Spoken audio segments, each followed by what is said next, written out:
जब पहली फ्रूटिंग आती है तरबूज की फसल में, तो शुरू होने से पहले ही जो फल होते हैं वो झड़ने शुरू हो जाते हैं पीले होकर। कि गलत अवस्था में अगर हम फर्टिगेशन करेंगे तो वो कोई काम नहीं करेगा। दोस्तों, तरबूज की साइज को बढ़ाने के लिए और तरबूज से अच्छा उत्पादन लेने के लिए तरबूज की फसल में NPK 05234 का फर्टिगेशन जो होता है वो सबसे ज्यादा महत्वपूर्ण होता है। तो आज के इस वीडियो में हम इसी टॉपिक पे बात करने वाले हैं कि तरबूज की फसल में NPK 05234 का क्या महत्व होता है, कितनी इसकी खुराक रखनी चाहिए और तरबूज की कौन सी अवस्था में ये फर्टिगेशन हमें करना चाहिए।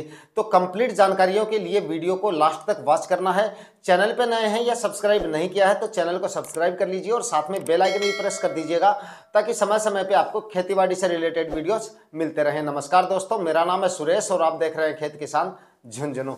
दोस्तों, तरबूज की फसल में NPK 05234 का फर्टिगेशन जो होता है वो सबसे ज्यादा महत्वपूर्ण होता है, क्योंकि तरबूज की अच्छी ग्रोथ, जड़ों का विकास, स्टेम का विकास और फलों का बनना, फ्रूटिंग का झड़ना या फूलों का झड़ना भी मतलब इसकी वजह से हो सकता है। कभी कभार जो है फास्फोरस की कमी की वजह से फूल भी ड्रॉप होने शुरू हो जाते हैं और फूलों के बाद में फल बनने जब शुरू होते हैं तो फास्फोरस की कमी की वजह से आपके फल भी जो है ड्रॉप होना शुरू हो जाते हैं। कहने का मतलब है कि तरबूज से अच्छा उत्पादन लेने के लिए आपको NPK 05234 का फर्टिगेशन करना पड़ता है। दोस्तों, NPK 05234 में 52% फास्फोरस की मात्रा होती है और 34% इसके अंदर पोटेशियम की मात्रा होती है। कभी कभार आपने देखा होगा कि तरबूज की फसल हो या किसी भी तरह की आपकी सब्जियों की फसलें हो, उनमें अगर फास्फोरस की कमी आती है तो जड़ें जो होती हैं प्लांट की वो सूखने लग जाती हैं, यानी जड़ें कमजोर होने लग जाती हैं और कभी कभार सूखने भी लग जाती हैं। उसके बाद में प्लांट का जो तना होता है वो भी बारीक होने लगता है और पीला पड़ने लगता है। कभी कभार आपने देखा होगा कि फास्फोरस की कमी अगर प्लांट के अंदर आ जाती है तो तना जो होता है, जो स्टेम होता है प्लांट का, वो काफी वीक होने लगता है और उसके बाद में वो धीरे धीरे सूखने लग जाता है। यानी कि पीला स्टेम होना और सूख जाना स्टेम का, या फिर जड़ों का सूख जाना, फूल जो होते हैं वो झड़ने शुरू हो जाते हैं, ठीक से फूल भी नहीं बन पाते हैं और ठीक से आपको फ्रूटिंग भी देखने को नहीं मिलती है फास्फोरस की कमी की वजह से। तो फास्फोरस की मात्रा अगर हम तरबूज की फसल में फल और फूलों की अवस्था में देंगे तो आपके तरबूज की फसल में जड़ों का विकास जो होगा वो काफी अच्छे तरीके से होना शुरू हो जाएगा और तरबूज का जो स्टेम होगा वो भी काफी हैवी होना शुरू हो जाता है, क्योंकि आपकी तरबूज की फसल का जो उत्पादन होता है वो स्टेम पे कहीं ना कहीं जरूर डिपेंड करता है। क्योंकि प्लांट का अगर स्टेम ही कमजोर होगा तो वो क्या तो आगे ग्रोथ करेगा और क्या उसमें फ्रूटिंग लगेगी और क्या आपको उत्पादन देकर जाएगा। तो स्टेम का हैवी होना, किसी भी प्लांट का स्टेम ले लो, स्टेम का हैवी होना सबसे ज्यादा जरूरी होता है। तो फास्फोरस की मात्रा जो है फ्रूटिंग की अवस्था में सबसे ज्यादा जरूरी होती है। और साथ ही दोस्तों, आपको जानकर हैरानी होगी कि आपके तरबूज का जो वजन होगा, जो फल का वजन है, वो भी कहीं ना कहीं फास्फोरस पे ही डिपेंड करता है। क्योंकि आपको पता होगा कि अगर प्लांट कमजोर होगा तो आपका जो फल का साइज है वो भी ठीक से नहीं बन पाएगा। अगर प्लांट ही कमजोर है आपका, उसके बाद में आप चाहे पोटेशियम की मात्रा उसमें देते रहो, फल जो है अच्छी साइज नहीं ले पाएगा। कभी कभी किसान भाई जो होते हैं कमेंट करके बोलते रहते हैं या ऐसे बोलते रहते हैं कि भाई हमने इसमें पोटेशियम की मात्रा इतनी डाल दी, NPK 0050 भी डाल दिया, उसमें हमने कैल्शियम वगैरह भी डाल दिया, लेकिन फल जो है साइज नहीं ले पा रहा है। तो भाई अगर आपका प्लांट ही कमजोर होगा, जड़ों का विकास ही ठीक से नहीं हो पाया है प्लांट का, तो उसमें जो है साइज आपको कैसे मिलेगी। तो कहीं ना कहीं फास्फोरस की वजह से आपके फल का जो साइज है वो भी कहीं ना कहीं आपको अच्छा मिलता है। और उसके बाद में NPK 05234 में पोटेशियम की मात्रा होती है 34%। तो पोटेशियम की वजह से भी आपके फलों की साइज बढ़ती है और फलों की गुणवत्ता में सुधार होता है। यानी कि अच्छी क्वालिटी का आपको अगर फल लेना है तो आपको यहां पर पोटेशियम का फर्टिगेशन भी करना पड़ता है। तो NPK 05234 में ये दोनों कंटेंट मौजूद है, तो इसका फर्टिगेशन जो है तरबूज की फसल में सबसे ज्यादा जरूरी होता है। अब बात करते हैं कि कौन सी अवस्था में है जो फर्टिगेशन है वो हमें करना चाहिए, क्योंकि गलत अवस्था में अगर हम फर्टिगेशन करेंगे तो वो कोई काम नहीं करेगा और अगर काफी लेट कर देंगे तब तक भी आपका जो प्लांट होगा वो काफी कमजोर हो चुका होगा। अगर पोटेशियम की कमी होगी उसमें या फिर उसमें जो है फास्फोरस की कमी होगी, तो सही समय का इस पे फर्टिगेशन होना जो है वो काफी जरूरी होता है।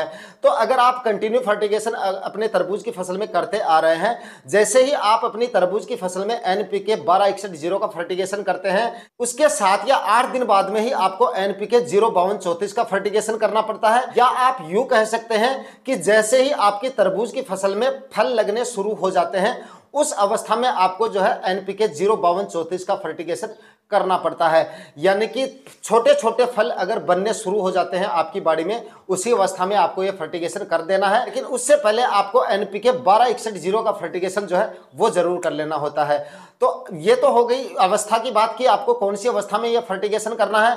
अब बात कर लेते हैं इसकी खुराक के बारे में और कितनी बार आपको ये करना होता है। तो भाई सबसे पहले अगर इसकी खुराक की बात करें तो अगर आप फर्टिगेशन इसका कर रहे हो यानी कि ड्रिप इरिगेशन की सहायता से ये खुराक दे रहे हो एनपीके 05234, तो कम से कम 3 केजी प्रति एकड़ के हिसाब से आपको इसकी खुराक रखनी है। और जो किसान भाई अगर स्प्रे से ये फर्टिगेशन मतलब ये खाद देना चाहे एनपीके 05234, क्योंकि काफी किसान भाई जो होते हैं वो मतलब स्प्रे के द्वारा भी ये खाद देते हैं। एनपीके 05234 का स्प्रे से भी आप जो है दे सकते हो खुराक इसकी। तो अगर स्प्रे आप इसका निकाल रहे हो तो 80 से लेकर और 100 ग्राम प्रति 15 लीटर स्प्रे टैंक के हिसाब से आपको इसकी स्प्रे में खुराक रखनी है। तो ये तो हो गई इसकी खुराक की बात। अब बात कर लेते हैं, काफी किसान भाई पूछते रहते हैं कि इसका जो है फर्टिगेशन हमें कितनी बार करना चाहिए। तो भाई एनपीके 05234 का फर्टिगेशन सिर्फ आपको एक बार ही करना होता है। अगर आप कंटिन्यू फर्टिगेशन कर रहे हैं यानी शुरुआत से अगर आप हर एनपीके खाद का फर्टिगेशन कंटिन्यू करते आ रहे हो तो आपको जो है इसका दोबारा फर्टिगेशन करने की जरूरत नहीं पड़ेगी। केवल एक बार ही आपको फर्टिगेशन करना है। जो अवस्था मैंने बताई है उसी अवस्था में आपको फर्टिगेशन करना है। लेकिन अगर आप लेट कर देंगे, कई बार क्या करते हैं किसान भाई, 1-1, 2-2 केजी के फल लगने शुरू हो जाते हैं, फल बनने शुरू हो जाते हैं, मतलब फल अपनी साइज लेना शुरू कर देते हैं और उसके बाद में अगर आप इसका फर्टिगेशन करेंगे तो भाई कोई ज्यादा रिजल्ट आपको नहीं मिलेगा। क्योंकि 34% इसमें पोटेशियम की मात्रा होती है।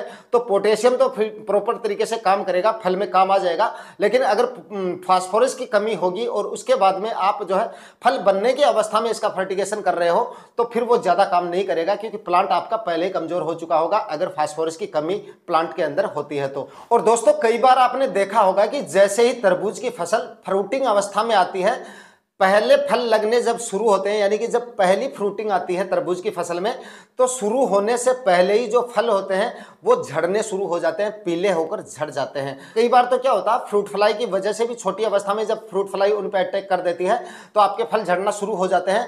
लेकिन कई बार क्या होता है आपकी तरबूज की फसल में अगर फास्फोरस की कमी है, अगर आपने एनपीके 05234 या एनपीके 1261 का फर्टिगेशन नहीं किया अपनी तरबूज की फसल में, तब भी आपके फल और फूल जो होते हैं वो ड्रॉप होना शुरू हो जाते हैं अगर आपकी तरबूज की फसल में फास्फोरस की कमी है।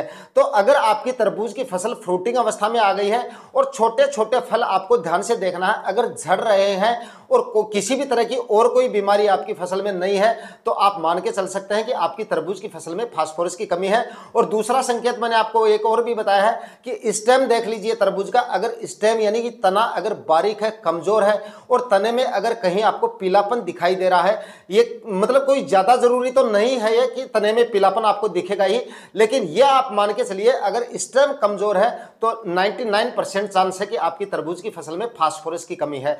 तो आप यहाँ पे फास्फोरस वाले कोई भी किसी भी तरह का जो है फर्टिगेशन उसमें करके और फास्फोरस की मात्रा उसमें दे सकते हैं। लेकिन आपको एनपीके खादों का ही चुनाव करना है। कुछ किसान भाई पूछते रहते हैं कमेंट करके कि भाई हम डीएपी का घोल बनाकर और मतलब ड्रिप की सहायता से दे सकते हैं क्या?